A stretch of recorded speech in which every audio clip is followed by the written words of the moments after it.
اور پھر دوسری چیز، ہر چیز سے ڈرتے ہیں، ہر چیز سے ڈرتے ہیں، ہر چیز سے خوف کھاتے رہتے ہیں۔ بلی سامنے سے گزر گئی، خلاص اب یہ کام ہونے کو نہیں۔ حاجی صاحب منہ لٹکائے ہوئے آ گئے بازار سے، حجن نے کہا حاجی صاحب بازار جا رہے تھے، منہ لٹکا کر کے کیوں آ گئے؟ کہنے کے سسری سامنے سے بلی گزر گئی، کیا کروں، آج تو بازار بھی صحیح نہیں ہوگا اس لیے چلایا میں واپس۔ یہ توہم پرستی کا عالم یہ ہے میرے بھائیو۔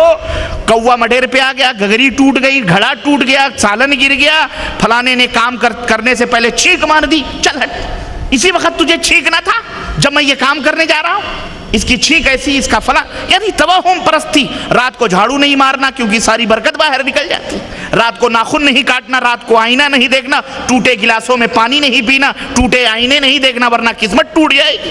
یہ سب توہم پرستیاں واللہ بتلا رہا ہوں یہ امت مسلمہ میں موجود ہے، اور ہماری مائیں بہنیں اور مرد عورت سب اس کے اندر ملوث ہے کہ نہیں ہے بولو؟ تو یہ تعویذ گنڈے پلیتے کرنے والے ایک تو اللہ سے نہیں ڈرتے، واللہ اللہ سے نہیں ڈرتے یہ جتنا جن سے، بھوت سے، شیطان سے ڈرتے ہیں۔ رات کے اندھیرے میں کہیں کھیت دیکھنے جا رہے ہیں یا کہیں باہر نکلے، اندھیرا ہے دیہاتوں میں، کہاں بجلی لائٹ ہوتی ہے آپ کے یہاں پہ سعودی عرب میں اتنا لائٹ، ہمارے یہاں ملکوں میں اتنی لائٹ وائٹ نہیں ہوتی۔ ذرا سا کہیں سے چوہا دوڑ گیا، مارے ڈر کے لنگی انگی چھوڑ کے بھاگا بیچارہ، کھر سے ہوا تو سمجھا بس آ گئی سواری۔ ڈر جاتے ہیں شیطان سے، جن سے، بھوت۔ ارے شیطان، اللہ نے فرمایا ان کید الشیطان کان ضعیفا، شیطان کا جو مکر ہے، شیطان کا جو جال ہے بڑا ہی کمزور ہے۔ شیطان ڈرنے کے لیے تھوڑی ہے، اللہ سے ڈرو، شیطانوں سے نہ ڈرو۔ اور پھر اس کا دوسرے نقصان میں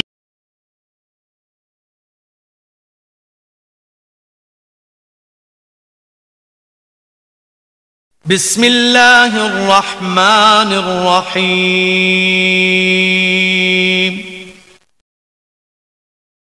اسلامک دعویٰ اینڈ گائیڈنس سینٹر حی السلامہ جدہ کی پیشکش۔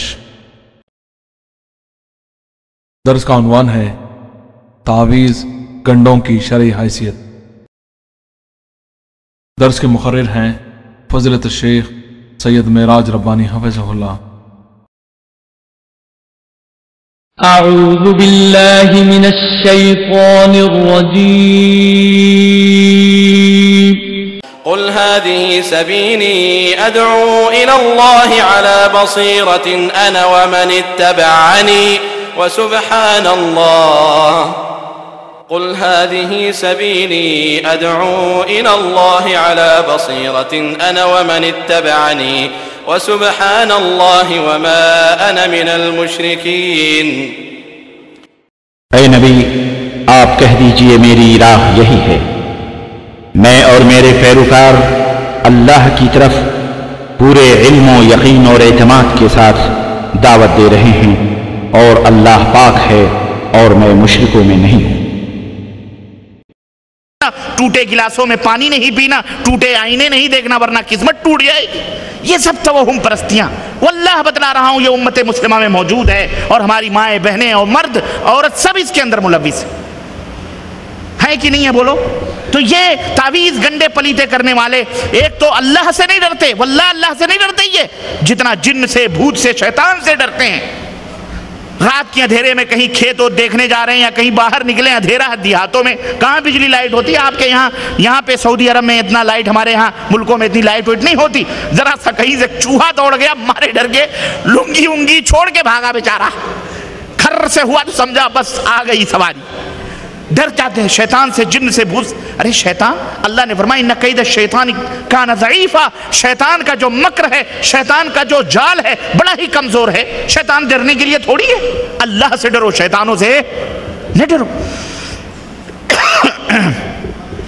اور پھر اس کا دوسرے نقصان میں یہ ہے کہ میرے بھائیوں، ہر چیز جہاں بھی بیماری ہوئی فوراً شیطان اور جن کے اثرات سوچنا اور سمجھنا شروع کر دیتے ہیں کہ اسی اثر سے یہ ہوا ہے، اور پھر اس کے لیے اللہ اکبر، آپ جانتے ہیں ہر شرک کو، ہر خرافات کو جائز سمجھ کر کے ہمارے لوگ وہ کر گزرتے ہیں، اور کہاں کہاں منہ مارتے ہیں جہاں ان کو بتا دیا جائے کہ ان کے اس بیماری کا علاج ملے گا، واللہ وہاں پہنچ کر کے وہ سب کرنا شروع کر دیتے ہیں۔ اور اس کا ایک نقصان یہ بھی ہے کہ اس کے ذریعے سے، یہی تعویذ اور گنڈوں کے ذریعے سے ہمارے جو پروفیشنل مولوی لوگ ہیں، ٹریڈ مارکا بیچارے، تعویذ اور گنڈے خوب لکھ لکھ کر کے ایک مقام بنایا ہوا ہے۔ مسجدوں کے بغل میں ایک حجرہ شریف ہوتا ہے، وہاں پر تو پرچیاں بٹتی ہیں، سر درد سب نزلے وزلے سب پرچیاں وقت دیا جاتا ہے۔ ہیملٹن روڈ کشمیری گیٹ کی مسجد جو ہے، اس مسجد کے بغل میں ایک کمرہ ہے، اس میں تو باقاعدہ وہ آبائی اور خاندانی بک ہے، وہاں بیٹھ کر کے وہ تعویذ اور گنڈے ہی لکھتا ہے مولوی، اور خوب بزنس چلتی ہے۔ تو یہ لوگ اس طرح اس کے مفاسد اور اس کے نقصانات میں سے ایک نقصان یہ ہے کہ اس طرح کے پاکھنڈی غیر مسلم بھی، مسلمان ہوں غیر مسلم ہوں چاہے نہ ہوں، مسلمان ہی کیوں نہ ہوں، یہ لوگوں کے امت کے مال پہ ہاتھ صاف کرتے ہیں اور اپنی روزی روٹی کماتے ہیں۔ اور اس طرح سے ایک انسان مادی طور پر بھی کمزور ہوتا ہے اور ایمان اور عقائد کے اعتبار سے بھی کیا ہو جاتا ہے؟ کھوکھلا ہو جاتا ہے کہ نہیں ہو جاتا؟ چوتھا نقصان اس کا یہ ہے کہ انسان تعویذ اور گنڈے کے چکروں میں پھنس کر جو قرآن و سنت کا صحیح علاج ہے وہ بھول جاتا ہے اور اس سے دور ہو جاتا ہے اور چھوڑ بیٹھتا ہے، اور اس طرح سے جہالت کا شکار ہو کر وہ بیچارہ در در کی ٹھوکریں کھاتا ہے۔ کبھی پیلی بھیت جا رہا ہے، کبھی بریلی شریف جا رہا ہے، کبھی اجمیر شریف جا رہا ہے، کبھی لاہور شریف جا رہا ہے، کبھی جو ہے پاک پٹن شریف جا رہا ہے، کبھی ملتان شریف جا رہا ہے، کبھی کہاں جا رہا ہے، کبھی جھجویری، کبھی اجمیری، کبھی اجمیری، کبھی گڈیری، کبھی پھٹیری، کبھی سارا علم گلم بیچارہ اسی چکروں میں پھنس کر سب کچھ کھو دیتا ہے۔ واللہ بتلا رہا ہوں، پریشان ہیں لوگ، جناب علی پریشان ہیں، اور یہ جادوگر ایک جنات چھڑا کر 10 جنات تمہارے پیچھے چھوڑ دیتے ہیں، اور اگر وہ سن لیں کہ یہ مرغا سعودی عرب سے، خلیج سے، کویت سے، دبئی سے، بحرین سے اور کہاں کہاں سے آیا ہوا ہے، پھر تو اس کی جناب علی پرماننٹ پیشنٹ آپ اس کے ہو گئے۔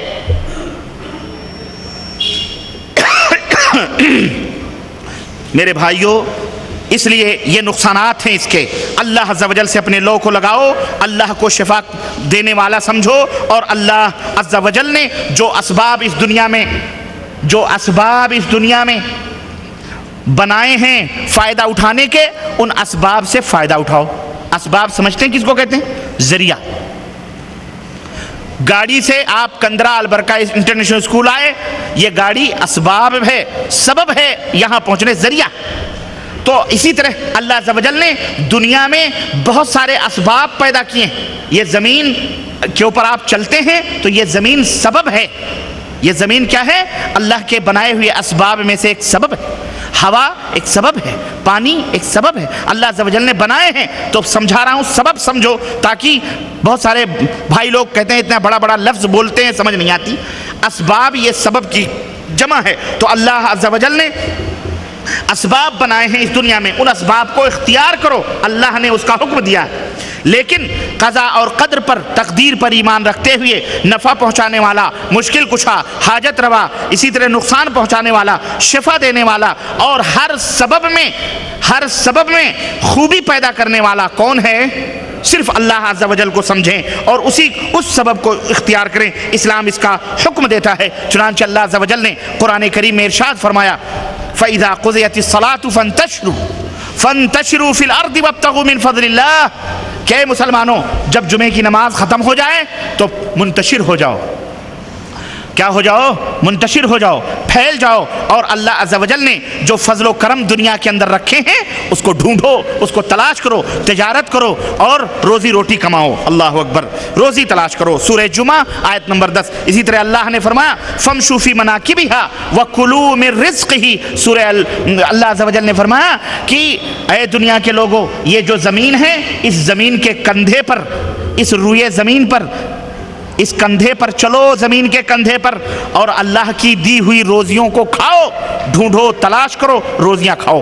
اسلام نے یہ حکم نہیں دیا ہے کہ تسبیح مسلح لے کر کسی گوشے تنہائی میں بیٹھ کر اللہ اللہ اور اوپر سے دسترخوان کا انتظار کرو، نہیں، اللہ نے حکم دیا کہ ہماری اس دنیا سے فائدہ اٹھاؤ اور جو ہم نے روزیاں رکھی ہیں اس کو حاصل کرو۔ چنانچہ اللہ فرماتا ہے وَأَعِدُّوا لَهُم مَّا اسْتَطَعْتُم مِّن قُوَّةٍ وَمِن رِّبَاطِ الْخَيْلِ تُرْهِبُونَ بِهِ عَدُوَّ اللَّهِ وَعَدُوَّكُمْ کہ اے مسلمانوں، کافروں کے مقابلے کے لیے جہاں تک تم سے ہو سکے قوت تیار رکھو، گھوڑے تیار رکھو، اور اس سامان جنگ سے اللہ کے دشمن اور تمہارے دشمن پر دھاگ جمی رہے گی۔ جب تمہارے ہاتھوں میں ہتھیار ہوں گے، جب تمہارے قدموں کے نیچے گھوڑے ہوں گے، جب تمہارے پیروں کے نیچے گھوڑے ہوں گے، تو تیاری رکھو، اس سے دشمن کے اوپر کیا ہوگی؟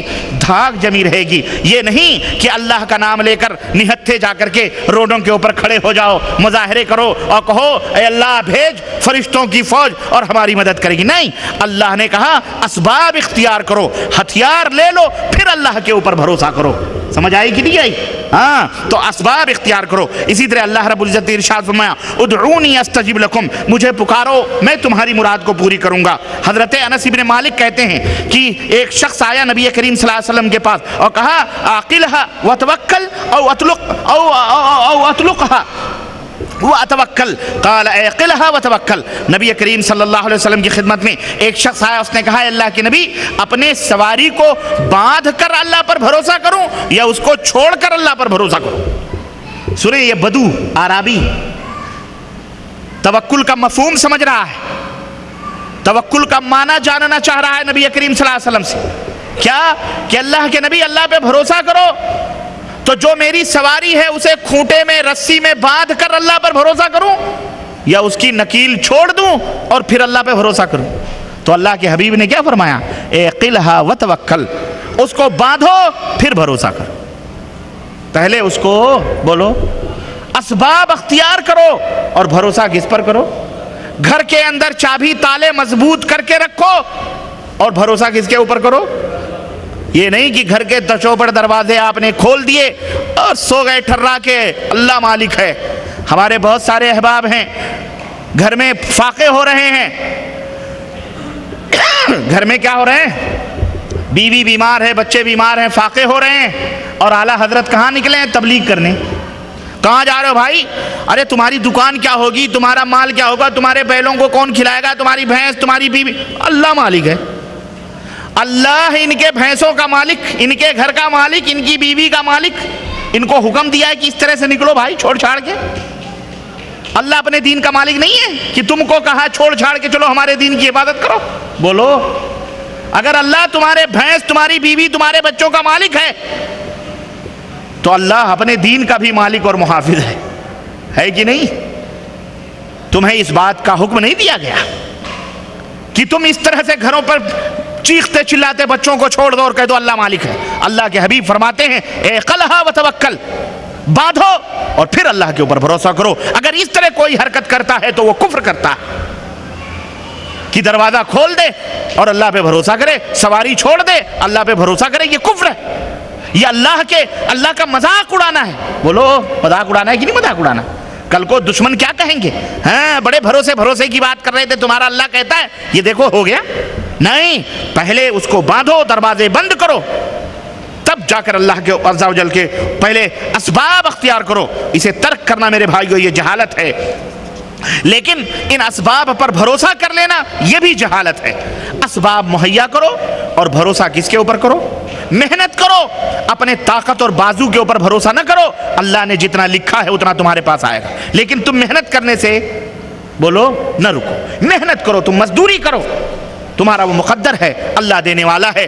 اور اگر محنتوں کے اوپر روزیاں ملتی تو پتھر توڑنے والی وہ عورتیں بیچاری جو روڈوں پر، یا وہ مرد دن بھر پتھر توڑتے ہیں، 100 روپے پاتے ہیں، لیکن جا کر ایک منشی ان کی حاضری لے کر کے آتا ہے، سائے میں گاڑی میں اترتا ہے، حاضری لیتا ہے اور آ کر کے 1000 روپے ڈیلی اس کو ملتے ہیں۔